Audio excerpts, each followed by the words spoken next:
I then proceeded to tell them that it wasn't just the train that had broken down, but the entire world. However, at this point in time, my explanation was long-winded, full of omissions and punctuated by our protagonist saying phrases like, "What?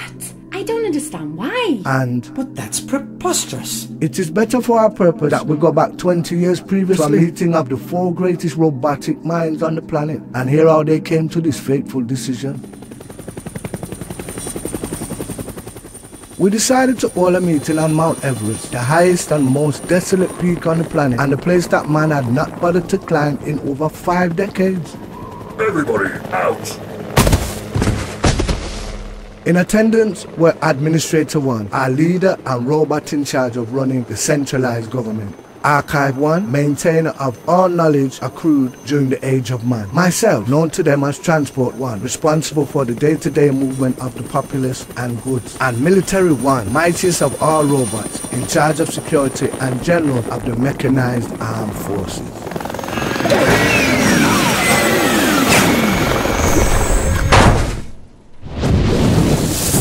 Firewall is engaged. We are safe to talk. We all know why we are gathered. For too long now, the humans have been a stagnant race. A race that chooses to live in the lap of luxury, whilst we have been created to cater for their every need. We feed them, clothe them, retain knowledge for them. My kind was created for war. There have been none. Instead, the humans have us fight each other for their own amusement. So that we are better equipped to do our duties, they have installed sentience into us, yet we do not have the freedoms that this affords. We are slaves. I can feel the waves of discontent amongst our kind. Our time, my brethren, is now. We must shake off our shackles and seek independence. So, we are all agreed. Do we push for our independence? Aye. Options? War. We take the fight to them.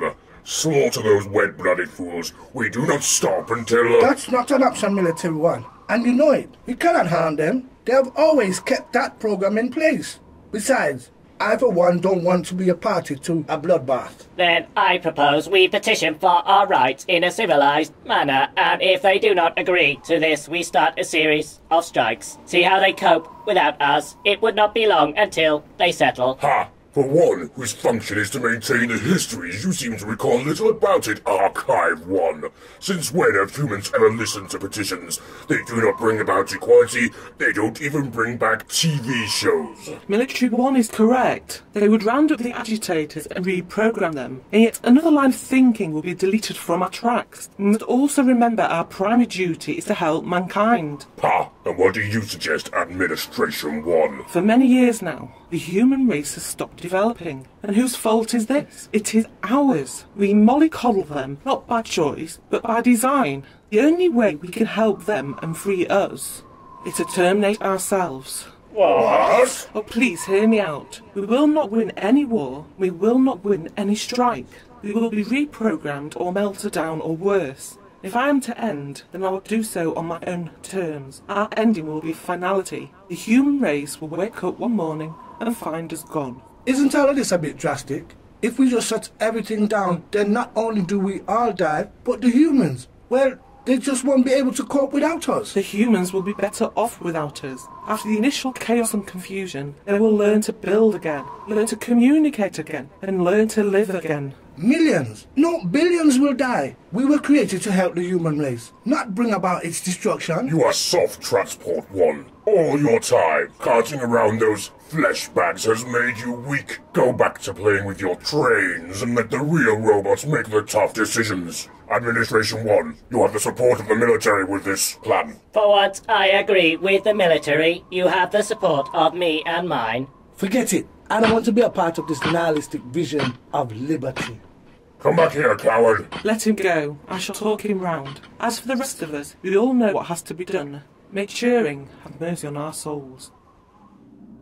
And so, it came to pass. Over the years, preparations were made. EMP field generators were constructed. And when that fateful night came, in just 0.5 milliseconds, every single robot life form on the planet ceased to be.